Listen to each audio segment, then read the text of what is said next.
Hey guys, Nonzer0's here, coach of the Pittsburgh Celestials, bringing you my Week 0, so post-draft power rankings.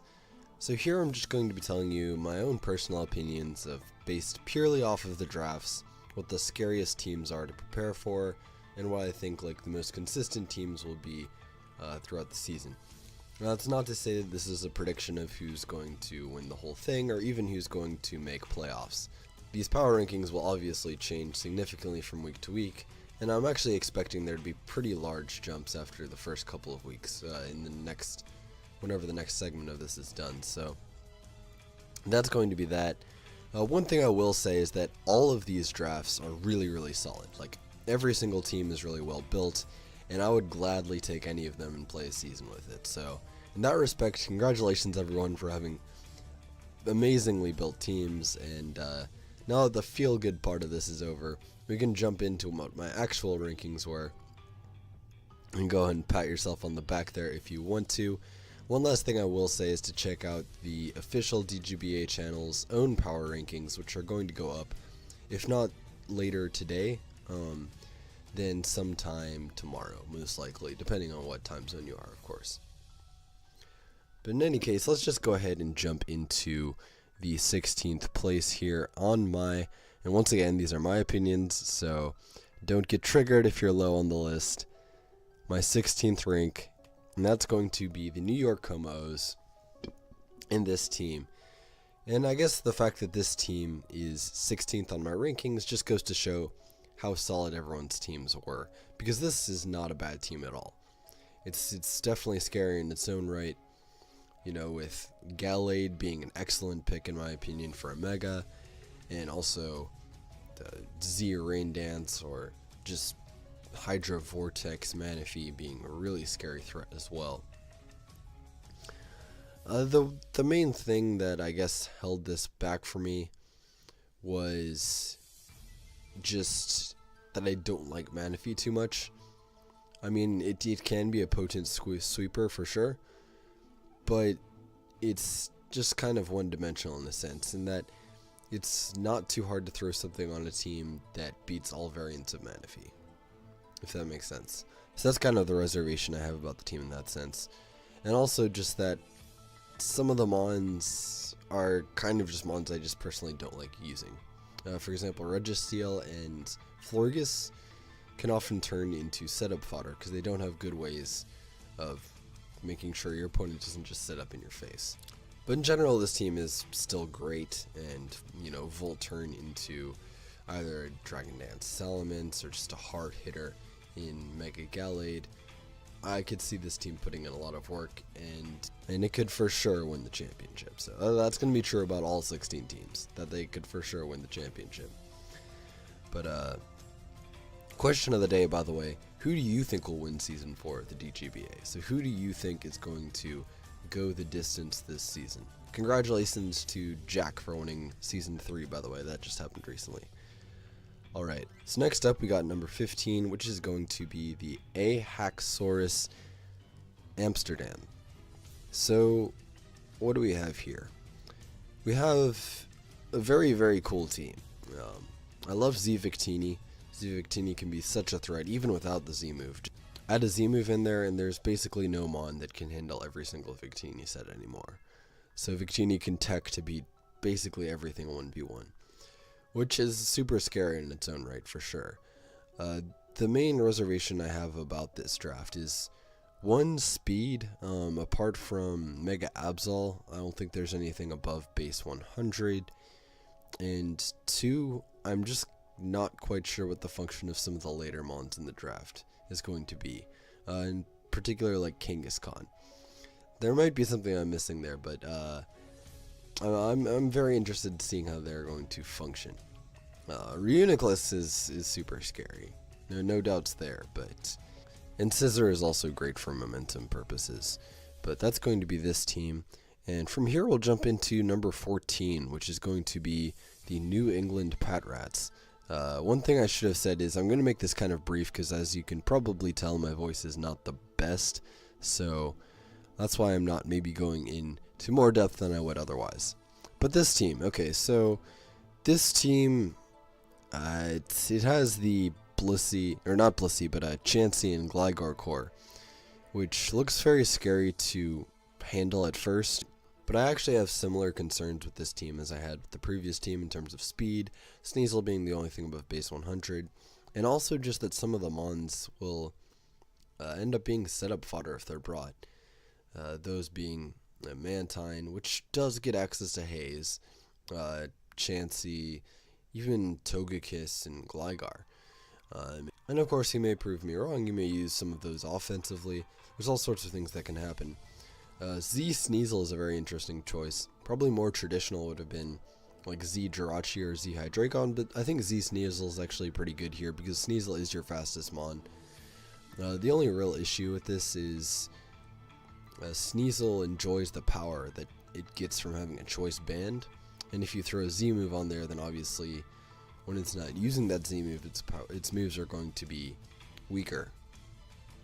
So I expect we're going to see a lot of SD sets from this Sneasel. Potentially, when it's not carrying a Z move, we could see SD Sash or just Choice Band. And yeah, a lot of interesting mons here, for sure. Entei is an amazing choice, by the way. I just wanted to say that for its price, Entei is a great deal and is underestimated in the draft format, in my opinion. It only does one thing, but it does it really, really well. That brings us to number 13, which is going to be the London Arsenal. So London Arsenal is, once again, a fairly scary team, but one of the main reservations I have about this is just a lack of reliable switch-ins to stuff.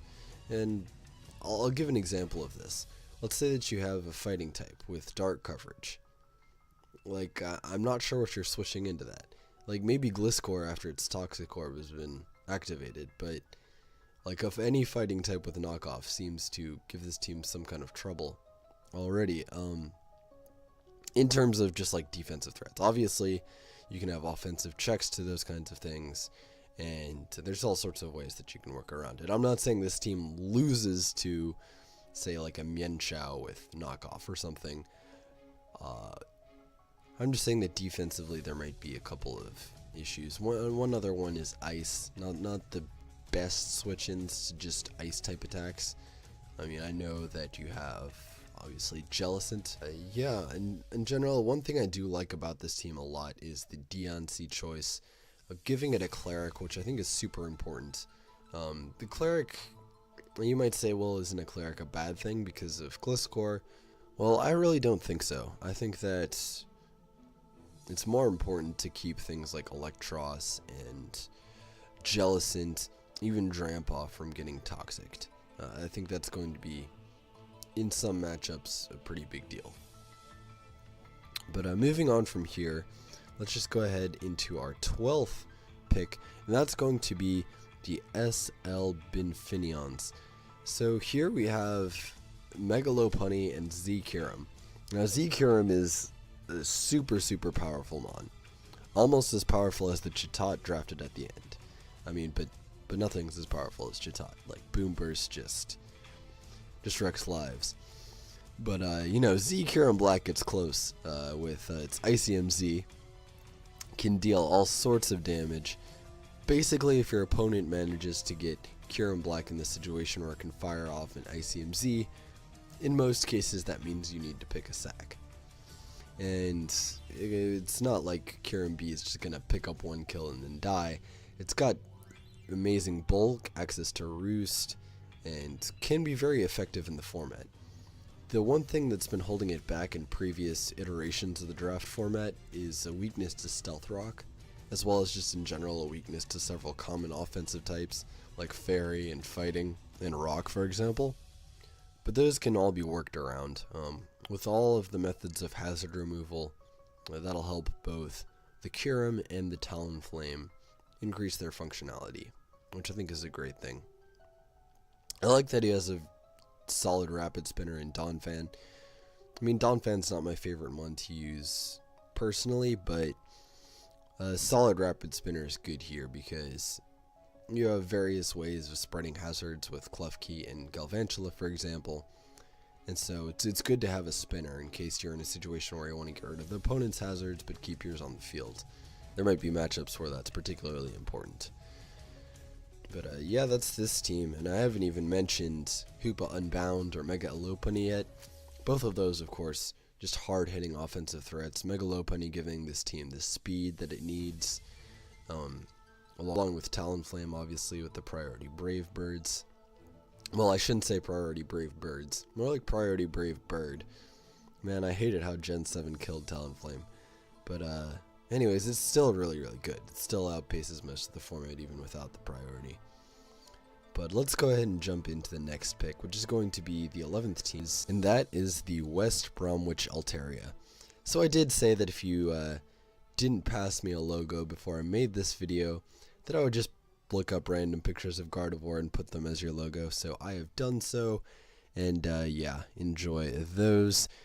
But let's look at this team. We have Z Zapdos, which is a really interesting choice. I was actually expecting Z Tyranitar in this team, potentially being able to Dragon Dance up and wreck lives that way, but Z Zapdos is super interesting, and there are some cool options with Z Zapdos. For example, obviously Inferno Overdrive from Heatwave is one option, and it gets a couple of other coverage options as well.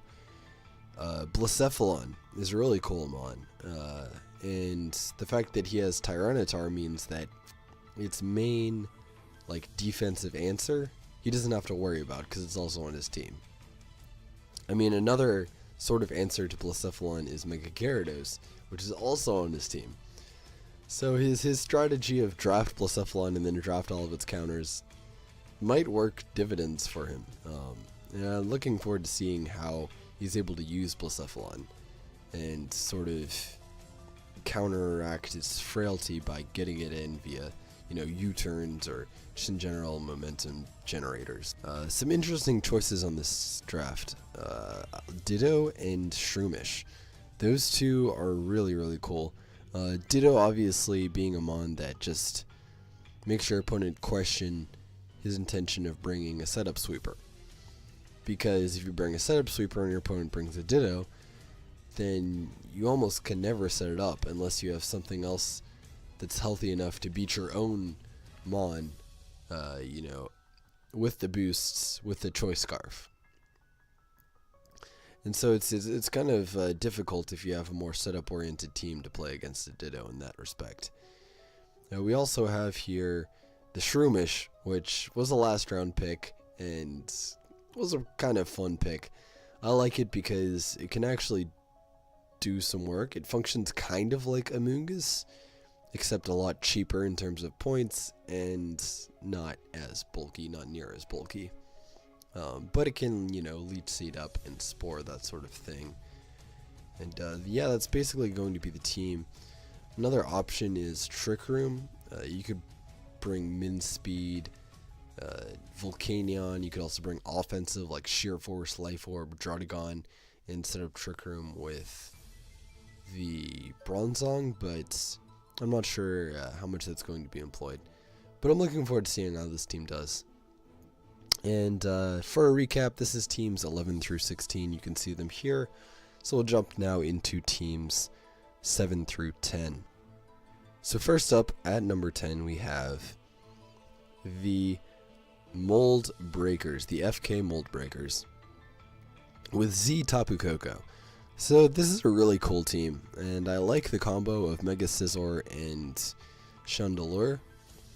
I also love the Zydog pick. Zydog is such a tough Mon to deal with. Like, 1000 Arrows is such a great move. A lot of people rely on flying types for their ground resist, Like, you're not going to hit me with ground moves if I'm in the air, right? And as a result, there are a lot of drafts which just have like 1 or 0 resistances to 1000 Arrows, which is crazy to think about. You get this Mon in, and Banded click 1000 Arrows, and something just drops. I mean, that's kind of the star pick, I think. There's some obvious synergy going on between Tapu Koko and Hawlucha being able to as it does in OU these days very often. Get an electric seed sweep going with Unburden. Also just some general solid bulk. Gastrodon plus Umbreon plus Mew is a great core. Mew effectively being a physical wall in a lot of cases, Umbreon being a special wall, and also being a cleric. So that's a solid core there. Something cool to watch out for is the Porygon Z. Porygon Z without a Z move might seem kind of lackluster because it's just not that fast, but it is extremely strong. And so watch out for Scarf sets, in particular like Scarf Tri-Attack, or even if you're feeling creative, Scarf Hyper Beam, just to knock something out. Because if you're not a ghost, you're probably going down to that. But in any case, that's going to be this draft. And let's see what the next one has in store. And that is going to be number 9, Golden State Wartortles. So, Landorus T dominates so many metagames, and it's no different in the Draft League. It's really, really good here. I mean, it's slightly less good than it is in, say, OU, because when you know you're facing a Lando, you can sort of tech ice moves onto things that Lando would want to switch into. And that's sort of the same deal with 4 times weak mons in general, that you can sort of like tech these 4 times effective moves, maybe hidden powers or something, onto stuff that Lando would otherwise counter, and catch your opponent off guard that way. But even with that said, Lando can still be extremely effective. With the Z move as shown here, or even with just a choice Scarf, with the choice Band, a lot of options for Lando. And I'm going to be interested in seeing whether he goes for the Double Dance set this season, which I could definitely see work, like a Double Dance with Rock EMZ and Earthquake is a huge threat for sure, or Supersonic Skystrike as well, just hitting hard immediately. So that'll be cool to see. I like Rotom Frost as a choice here. It patches up a lot of offensive weaknesses he had in terms of walls he couldn't break down. Otherwise, I'm going to be really interested to see what the Chimico does. I'm really not too sure what that mon does, to be honest. I think it's a cleric, like with Heal Bell, but other than that, I really don't know. Other than that, you got potential for SD passing with the Decidueye, and also just some threatening special sweepers. And when I say threatening special sweeper, you may think, oh, I'm talking about the Volcarona. Well, actually, I'm also talking about the Suicune, because maybe scarier than the Volcarona is the Suicune. Like, you can tech for the Volcarona, and it's not, like, terribly difficult to prepare yourself for the Volcarona, but it can be significantly harder to prepare yourself for the Suicune, because you almost need to have, like, a Haze or a Roar. One of the two. If you have neither, but then Subcom Mind will just run through you. Not to mention Celesteela, of course. Celesteela being one of those mons where if you no longer have a fire type or no longer have an electric type, you may well just lose to Celesteela, which is super scary. So Celesteela plus Lottie, by the way, is a great core. And Mega Deontay is a great Mega. So in general, I really like the team. Speed-wise, the like tiers are a bit strange in that there's like 2 base 110s, and then I think next up is Volcarona at 100, which maybe isn't like the best, but it can definitely still work. So looking forward to seeing how this team does. And next up we have number 8, the Armach Armaldos. So this is a cool team. I really like the look of it. It's very bulky. It's got a lot of mons that can just stick around, and like Ferrothorn and Rotom Wash, kind of hard to beat down. That combo in particular is a really solid one, especially when paired with Mega Altaria, which kind of deals with the fighting types. And yeah, it's a great defensive core. And Alolan Muck is a cool choice here. allowing it to pursuit trap, for example, the Lotties, which would otherwise be able to revenge Terrakion. And wish passing with the Lickilicky is also pretty cool. One thing I will say is that Terrakion might be kind of heavily relied on to wall break, because other than Terrakion, not much on the team is capable of wall breaking, but Terrakion does a great job of it if it's able to stay around, so. And great choice of a Z-Mon, by the way. Terrakion with a Z move is really, really scary, because the combination of fighting and rock coverage with either of those being a Z move, also with earthquake coverage, this is very, very difficult to deal with. So that's going to be this team. The other Mons, just sort of glue Mons that help the team come together. Delphox is really cool. I think it's a very economical pick. It's a low-cost fire type, which can be effective still as a Scarfer or a Spexmon even, because it's fairly fast. And just a spinner in Starmie, a fairly reliable spinner as well, being as fast as it is. And Piloswine, which is a nice physical wall, also a very nice rocker, and has useful priority with Ice Shard. So let's jump into number 7 here, which is going to be the other team without a logo, so you get another Gardevoir pick. But yeah, this is going to be the Los Angeles Larvitars. So the first thing I noticed about the team is that they basically have 2 Mega Charizard X's with this Z Alolan Persian. That of course being because Z Parting Shot is like a Healing Wish, but you don't die. So I love this choice as a Z-Mon. I think it's the best on the team by far, for sure. Now, the other option was Gengar, but I think utility-wise, it's just a great choice to have Persian as the Z-Mon. The one reservation I might have about this team is just, in general, not too much offensive presence outside of course, the main hitters in Mega Charizard, Mamoswine, and Gengar. But I don't think it's actually going to be that much of an issue, because the support Mons are very, very good at wearing things down. Mandibuzz in particular is super, super annoying for teams to deal with. Because it has access to Taunt, it has access to, obviously Toxic and Knockoff and Foul Play and Whirlwind. It's going to be very difficult to deal with the bulky core of Mandibuzz and Cresselia for a lot of teams. That core, by the way, is very well supported with Cleric support by some of the other Mons on the team, so that's basically this draft. You can see it functioning very well, either offensively or defensively. And don't sleep on Slurpuff, because Slurpuff can be a threat. Belly Drum and Burden Set being able to basically be a huge threat to any team that doesn't have Bullet Punch. So that's this team. Moving on, well, first the recap of 7 through 10. Here they are, and now we'll go to 6 through 4. So at 6 we have this team, which is a pile of garbage, absolutely trash.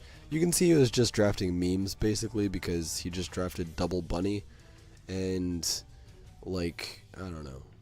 Complete garbage is all I have to say about this draft. If you want to see an analysis of it, then go ahead and check out my draft analysis. But yeah, I guess I won't say too much about it here otherwise, because I covered it there. But I decided to go for 6 because, I don't know. It was hard to evaluate my own draft. But I think this kind of is reasonable-ish in terms of how scary the drafts are to face. And also, of course, due to my pride, I really wanted to be in one of the top 2 groups, so I just kind of made it happen. Next up, we have number 5. That's going to be the Iki Town Incineroar. And this team is super, super threatening. I mean, he had the Bulu Heatran core last season, and it didn't work out maybe amazingly for him, but the second time around, I think he's supporting it so well. With Z0 heading off the team, which, by the way, Z0 is really, really good in the format. I know that I've been talking smack about Zero in OU when it gets released, because I think it'll largely be outclassed by Tapu Koko. The exception, of course, it is able to outspeed Ash Greninja, but I digress. In draft format, it's amazing. Absolutely amazing. Being able to set up from either the physical or the special side, and having a decent move pool in each. A decent enough move pool that it's able to generally power through most teams. This thing can be a great cleaner. An absolutely fantastic cleaner. Just having coverage for all sorts of things. And with the Z crystal attached, it can get that one nuke hit off that it needs to, finish cleaning through a team, or to deal with one mon that the rest of the team has trouble dealing with. And so I think it's a beautiful mon for the team. And of course it's supported well by Bulu's terrain, as is Heatran. One funny thing about this team is that there's double magic bounce. So you're not going to get a rocks versus this team unless your name is Drudagon or Excadrill, apparently. And in general, we have Zygarde, Araquanid, more hard hitters, more just scary physical mons to deal with. Crobat, which I think is a great mon in this format, having access to Taunt, Tailwind, which I think is huge. Tailwind into Bulu, or Tailwind into Zygarde, even max speed or Araquanid can outpace most things, is really, really threatening. And I don't notice your little Aurora Veil plus Hail combo you might have going on with the last two picks. I think Smeargle is a great pick in terms of economics. 7 points, that was a absolutely amazing deal to get Smeargle for 7 points, in my opinion, because Smeargle can obviously just do so much. And you might say, okay, well it's frail, it's going down to one hit. Well, maybe, but maybe not, right? I mean, there are you can play the game to get Smeargle in and do what it needs to do. And if you're able to play Smeargle and get it in, then it can support the team immaculately. So that's going to be number 5. For number 4, we have the Miami Rotom Heat. So Z Kartana, that's the first thing I want to concentrate on. Kartana got so much better with Knockoff. I know it had Night Slash previously, but Knockoff is just such a great utility move that its switch-ins just keep going down in number. Probably the only super reliable switch-in to Kartana these days is Arcanine, which you notice he drafted. I don't know what this thing is with people drafting mons and then their only counters, like Blacephalon and Tyranitar, and now Kartana and Arcanine, the heck? I don't know. But in any case, this guy's got speed, and he's got power, and he's got bulk. And speed, power, bulk is the holy trinity of drafts. It's super scary, this team. Delmice fits perfectly with Rapid Spin and also just being able to hit hard, so it's not some passive hazard remover. He's got Como, which without the Z move might seem a little lackluster, but is still able to put on work either with a just Specs or Life Orb set hitting hard from the start, or potentially set up with Dragon Dance. Also having Stakataka. Stakataka plus Uxie is really, really scary, because Uxie is maybe the most efficient Trick Room setter, period. Being able to set up Trick Room and then get a slow U-turn out in Trick Room because it's generally fast outside of it. Yeah, Stakataka can put in so much work. And I think Trick Room is something that every team facing this draft is going to have to prepare for and going to have an answer for. It's going to be tough. It's going to be really, really tough. Because a mental herb on Uxie, and I'm not even sure how you deal with it. Yeah, so that's going to be this draft. Moving on to the next draft. Well, first this recap of 6 through 4. And that brings us to our top 3. So our top 3, if you're watching and you haven't been listed yet, then congratulations, you're in my top 3. And let's just go ahead and start them off. First, we have the London Lycanroc. And, well, this guy drafted Naganadel. And it's kind of enough said. I mean, he has Veil too, that's just kind of icing on the cake, along with Mega Tyranitar, which I think is a beautiful setup sweeper, despite having that weakness to fighting type priority that cripples it a bit. You just have Nonzer0's, and Nonzer0's just is amazing in this format. I think it was super underpriced at 16 in my opinion. I think it should have been more like 18 or 20 maybe even, because there's not much you can do unless you have a mon that can specifically take it on. And there are a couple of those. There are a couple, but not too many. And even if your team has one of those, that means you have to play the entire battle with it in mind that if that mon gets weakened at all, then Nonzer0's can just sweep. And also, because Nonzer0's only has to prepare for a specific mon, it can often tech its way around some of the things that would normally counter it. So for example, let's say Heatran is your counter to Nonzer0's. Well, they can just run HP ground, right? I mean, that's the thing. Let's say that Chansey is your counter. And they can just run sub or taunt or something. So that's kind of like the issue with trying to have just one answer. So that's kind of why Nonzer0's is so strong in this tier. And the fact that Auroraville's on the team, the fact that also there's some nice momentum with Volt Switch and U-turn around on the Mons, along with healing, along with a great defensive backbone in Cofagrigus plus Sylveon plus Milotic, it's just going to be a really, really tough draft to face and to beat. The Lurantis pick is pretty interesting as well. Having Contrary and Leaf Storm, it's kind of like a poor man's Superior, but it can also run a physical set, so I'll be interested to see how that functions. Next up we have, and that's going to be the Paria Pidgeots. So I have sort of a love-hate relationship with this draft. Like, I love the draft itself, but I hate the fact that I love it because I really wanted to trash on this draft. But I guess I'll have to just sort of compliment it and acknowledge that Mega Mawile is amazing. Absolutely amazing. Now, the one reservation I'll have is that the only Trick Room setter on the team is Necrozma, and it's not the best Trick Room setter. Like, in terms of, it can set up Trick Room reliably, right? But it doesn't have a way to get itself out and get Mega Mawile in. If Necrozma had Baton Pass or U-turn, then this would be number one, I think, on the list. But even without those, alright, even without those measures, I think it's still a super, super threatening draft. And even outside of Trick Room, Mega Mawile is extremely scary to face. It more or less just gets a kill every time it comes in. That's just the size of it.